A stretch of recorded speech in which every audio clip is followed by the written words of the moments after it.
I want you to think about the last time you made a major change in your life. Changed jobs, ended something, started something, made a hard decision that you've been putting off for a long time. Now, I want you to think and ask yourself honestly, what actually made you do it? Was it ambition? Was it excitement about what was on the other side? Or was it that you had finally hit a point where the pain of staying put was worse than the fear of moving? Dr. Jordan Peterson, a clinical psychologist, professor, and one of the most widely read thinkers of the last decade, has a framework that I think is one of the most honest things ever said about human motivation. He says that people don't do well, rather, that people don't want to do well. They want to not do poorly. Not chasing success. People are not chasing success. They're running from failure. And when you can see that, and when you can understand it, you can't unsee it. Not only for yourself, your customers, and for everyone around you. My name is Colin Charles. This is Enoch Mark, and let's get into it. So, Dr. Jordan Peterson is a clinical psychologist who taught at Harvard and the University of Toronto. His academic work sits at the intersection of psychology, evolutionary biology, and mythology. And before he was a public figure, he spent decades in clinical practice, sitting across from real people who were trying to change their lives and mostly failing to do. What he observed from his clinical work is that something that the most motivational content will never tell you.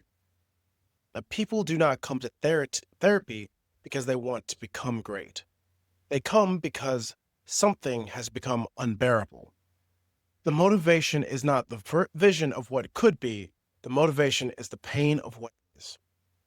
He writes, people don't get their act together until the chaos they are living in becomes more painful than the work required to fix it.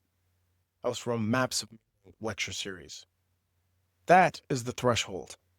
The moment when the cost of staying exceeds the fear of changing. Peterson argues, and his clinical record backs this up, that this threshold is the real engine of human behavioral change. Not inspiration, not motivation, not a vision board. It's the unbearable weight of a situation that can no longer be tolerated. And the reason that this matters so profoundly is that it reframes the entire question of what your marketing is supposed to do. Your job is not to make people excited about what is on the other side of your decision. Your job is to help them feel clearly, honestly, and ethically the real cost of the decision that they are making.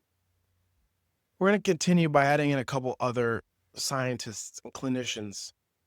Now, put the science underneath Peterson's clinical observation, because it is not just one psychologist's opinion. This is one of the most replicated findings in the history of behavioral science. In 1979, Daniel Kahneman, if you remember him from the last video, and his collaborator Amos Tversky published a paper called Prospect Theory in the journal Econometrica. It is one of the most cited academic papers ever written. Kahneman eventually won the Nobel Prize in economics for this body of work. Their central finding is this: losses loom larger than gains. The pain of losing something is psychologically approximate to twice as powerful as the pleasure of gaining something of equivalent value. Putting that differently, losing $100 feels roughly twice as bad as gaining $100 feels good. The pain of loss is not symmetrical to the pleasure of gain. And this is not a personal weakness. This is not a failure of rationality. It's universal, and it's wired in. A human being on Earth, every human being on Earth operates this way, which means that this is the direct marketing implication, that the fear of losing what someone already has is more powerful of a motivator than the excitement to gain something new. The gym owner who is afraid of losing their business will act faster than the gym owner who is excited about growing. A potential member who is afraid of losing their health will move faster than the one who is excited to get fit. Loss aversion is not something you exploit. It's something that you understand so that you can speak to where your audience actually is rather than the where you wish they were. I'm going to reference B.F. Skinner. He was a behavioral psychologist from Harvard and one of the most influential figures in the history of psychology. He spent decades studying what actually changes behavior. His research on reinforcement and punishment showed something that Peterson's clinical work had confirmed from a completely different direction. In experimental settings, punishment, the threat of experience of negative consequence, produced a faster and more immediate behavioral change than reward. The avoidance of pain is a stronger short-term motivator than the pursuit of pleasure. Not because pain is more real than pleasure, but because the threat detection system responds faster than the reward thinking system. He writes, the consequences of behavior to determine the probability of its reoccurrence. Excuse me, let me phrase that with a different emphasis. The consequences of behavior determine the probability of its reoccurrence. Negative consequences, or the threat of them, produce the fastest, most reliable behavioral change. Skinner was not making a moral argument. He was making an empirical one. And the data said what the data said. And what the data said was that humans respond to the threat of less faster than they respond to the promise of gain every time. The reason we are built this way is because first off, this is not random. There's an asymmetry between loss aversion and gain seeking that's not a glitch in human psychology. It's an important feature. Evolutionary psychologist David Buss from the University of Texas, one of the leading researchers in the field, argues that the human brain's threat detection system evolved over millions of years under a very specific set of conditions. Missing a threat, a predator, a rival, a food shortage, could cost you your life. Missing an opportunity, like a food source or potential mate, or maybe even new territory, just cost you the opportunity, but you live to try again. He writes, natural selection favored those who are more sensitive to threats than to opportunities. The asymmetry of our psychological is not an error. It is the solution of evolution found to the problem of survival. The threat response, what neuroscientists call the amygdala-driven fight or flight system, is an ancient, fast, and powerful. The aspiration system is newer, slower, and easily overwhelmed. Excuse me. So I'll say that one more time. The amygdala-driven fight or flight system is ancient, fast, and powerful.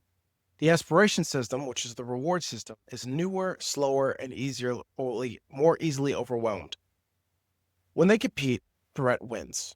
Every time, and it's not because we're rational, it's because we are built by millions of years of a world where threat was more of an urgent problem. Dr. Peterson, Dr. Kahneman, Dr. Skinner, and Dr. Buss are all pointing out the same thing from four completely different directions. The avoidance of negative outcomes is the primary engine of human motivation. The pursuit of positive ones is secondary, and the most effective marketing, ethical marketing, speaks to an engine that is actually already running. Carl Jung continues to discuss this when he speaks on the shadow. Now, I want to plant something here that we are going to come back to in phase 2 of the series when we get into Robert Greene's books, The Law of Human Nature, because Greene's work is deeply influenced by the work of Carl Jung, and Jung's framework connects everything we have talked about today in a way that goes even deeper. Jung, a Swiss psychiatrist, one of the founders of analytical psychology, introduced the concept of the shadow. The shadow is part of the unit ourselves that we do not want to see. The fears, the failures, the inadequacies have become buried because we look at them as too uncomfortable. Jung argued that the shadow is not a psychological liability. It is the most powerful sources of human motivation. The shadow is the greatest burden, Carl Jung writes. It is also the greatest teacher. What we refuse to face in ourselves becomes the force that drives us, whether we acknowledge it or not. The person who becomes most afraid of becoming a failure is often more driven than the person who simply wants to succeed, because the shadow, the fear of becoming what they most dread, is pushing them from behind while the goal pulls them from the front. This is a powerful combination. We are going to do a deep dive on Carl Jung and the shadow in phase 2, but for now, the thing that your customer fears most about themselves is often the thing that will move them the most. And your marketing, when it's honest and ethical, can speak directly to that fear without ever naming it directly. Dr. Peterson understood this. Green builds on it, and we're going to get there. Now, that was academic. Okay, let's get into my $22,000 story. So, it was January. I opened my bank account, saw that there was $22,753. And I was running a business at the time where I was doing the recruiting and staffing business. It was called Nova Supra as a part of Dimensional Search. And I had already created Enoch Marketing. We had, at the time, 8 people on the team. And I was running both of the businesses simultaneously while doing a master's degree, which I do not recommend. It just became too much. The recruiting and staffing and the marketing businesses together were had a monthly burn rate of about $20,000. If you remember, the number at the beginning was $22,000. So I realized that we had about a month left and we had to make something happen. And if we didn't, we were all going down together. So the morning of, I checked my bank account and I saw that we had a month left. And maybe I did the math, took about 4 seconds. 1 month of runway. And maybe I could get a little bit more out of it if I was careful. But I knew, sitting there looking at that number, that if I didn't make something happen, we were all going down together. I saw bankruptcy on the horizon, not as a concept, but as a threat. And that was the threshold position that Peterson talks about in my business. And that was the moment where chaos became more powerful than the work that was going to require to fix it. Ambition out the window.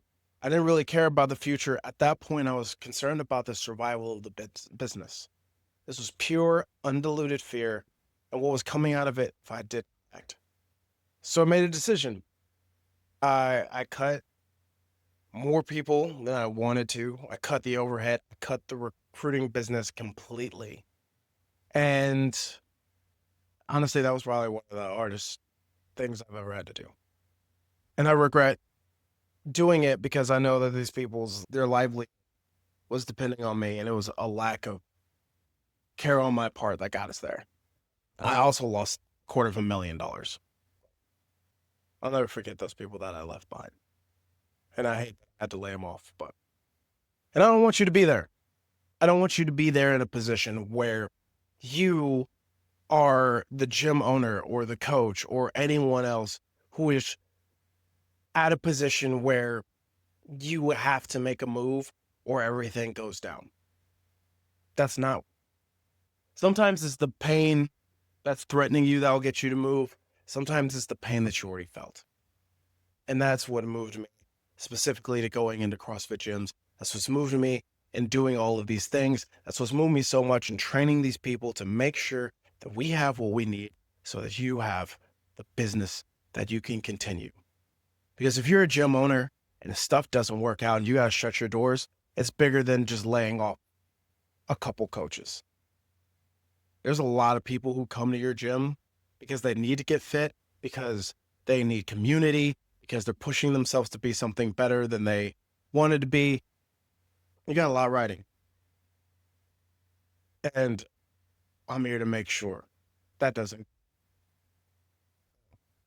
As you can tell, I've derailed from the teleprompter.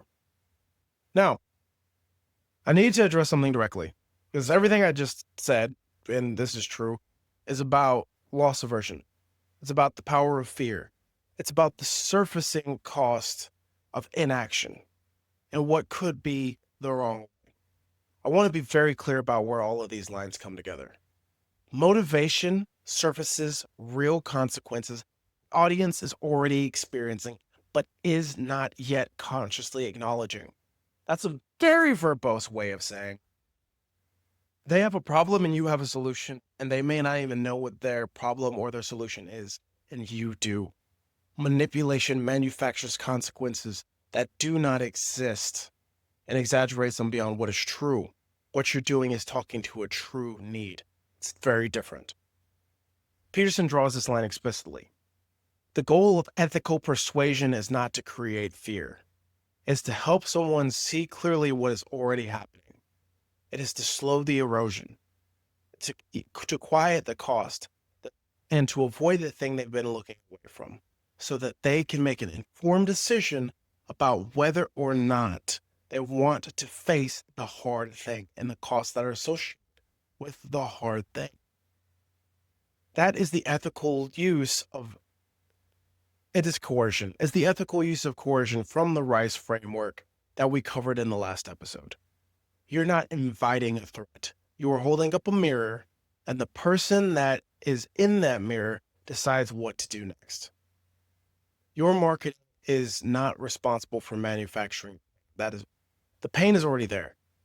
Your marketing is responsible for making it visible, clearly, honestly, and respectfully, so that the person can make a decision that is in their own best interest.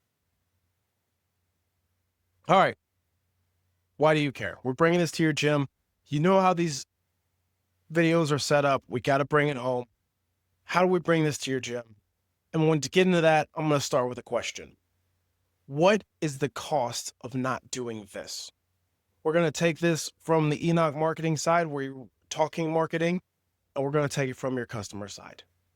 First, we're going to talk to you. We're going to talk about what's the cost of doing poor marketing. Not the cost of doing bad marketing, not the cost of running the wrong campaign, the cost of doing nothing. The cost of winging it for another 6 months. The cost posting when you remember to post and hoping that the word of mouth carries you through. Because Dr. Peterson is right. And if he's right, and most evidence says that he is, the most effective thing I can do right now is to help you feel that cost clearly. And this is not to scare you. This is to help you see what is already happening. Every month without a real marketing system is revenue that does not exist. And it's not just the members that you don't get. It's the members who looked you up, who couldn't find enough about you to trust you, right? So they didn't know you, they didn't love you, they didn't trust you, and they end up going somewhere else. That money didn't disappear. It went to a competitor. And it will keep going there every month until your system is in place. Now, your gym, again, is not just a business. It's a community, and that's every gym. Every person who would have thrived in your environment and who would have found their people, would have hit their first milestone, would have changed something real about their life, did, and they didn't because they never found you. That's not just a lost sale. That's a lost outcome. That's something that they have to live with, that they didn't get because you just didn't decide to do the marketing that your business required. And on a personal level, you built this. Your name is attached to it. Your time, your money, your identity. And watching it struggle, watching the membership not grow the way that it should, watching the numbers not reflect the quality of what you've built, I know as a business owner, that erodes something in you. Your confidence, your purpose. At least it did for me. It definitely took a shot at my confidence. And the reason you opened up the gym in the first place is lost when the things don't work. And that erosion is real. And it compounds. And I will say something else. I hinted at this in the other video. On this last one, these are hard times for businesses across the country, every industry, every sector, everything. And as morale gets lower, we need each other more. The gym owner needs the community, and the community needs the gym owner. We need each other. These costs, they're not hypothetical. You're either paying some version of them right now, or you're fortunate enough to be growing without a system. Good for you. Which means that you are, unfortunately, one bad month away from feeling the pain for the first time, if you're just lucky. And that's Peterson's threshold. And the question is whether or not you hit it reactively when your bank account now forces the decision, or proactively, like right now, while you still have the runway to do something about it. Now, that's y'all. And this is not to shame you. This is not to try to scare you into buying our product. Watch the videos. Do it yourself if you want to. That's fine. We'll do it for you so you can focus on your business. But we want to make sure that you have the tools to be successful. Now I'm going to talk to these other guys. Your people lose if they don't find you. I want you to shift for a minute. You can use all of these tools to help compel people to your argument, to your business as well, because it's important. Everything I said was about y'all, but now we're going to talk about. There are people out there right now who need exactly what your gym offers. Not necessarily a workout routine, not necessarily a workout problem. The specific thing that your community does is the way your coaches show up. It's the culture you have built. It's the environment inside your box that you've spent years cultivating. There are people who need that specific thing, and they need to know that it exists.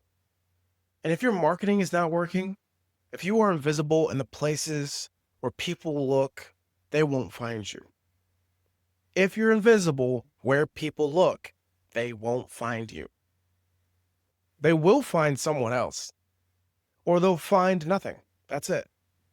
Or they'll keep doing what they've been doing and keep getting the same result they've been getting. And that is costing it. Think about what it costs them. Person who is one community away from feeling not alone. That was me during COVID. The gym was my community to not feel alone. There are people there who have one physical challenge away from understanding what they're capable of, and you can give them that confidence. There are people who have been carrying something heavy for a long time and has no idea what they are looking for, and it is inside the building that they have driven past 100 times. There are people who want to be challenged and grow and compete. There are people who just want to get into shape. There are people who are pre-diabetic who need that accountability and that coaching so that they can be healthy. And they don't find you because you're not visible. And that not because you don't have what they need. You have what they need. They need you. You are one of the many, you solve so many problems for them. Our job is to make sure that you get that. So your marketing has to be at its best. And again, it's not about sales. It's not about connection. It's not about making sure that the people who need what you want, it's about making sure they can find you. And when you frame it that way, when you understand that your visibility is not just a business, it's an issue, but it's not just an issue, but a responsibility to those people who need these things. You are in a lot of ways their shepherd. They need that. Dr. Peterson talks about the moral weight of not becoming what you are capable of becoming. And there's a version of that argument that applies directly to your gym. If you've built something genuinely good, and I believe that most CrossFit gym owners have, then being invisible is not humility. You got to get this one right. Playing down is not helping anybody. Don't play small. I want you to play big, right? Main character energy. We're not trying to be here for humility. It's the failure. It's not about humility. It's about it is the failure to be responsible to the people who need you. These people need you. I'm here to encourage you to go get those people and to equip you with what you need to go be the hero that they deserve. Your marketing is how you find them, and it's how they find you. That's why Enoch Marketing exists. We were formerly Enoch Books. We're more. That's why we exist. So you can help those people who need you. In closing, let's recap.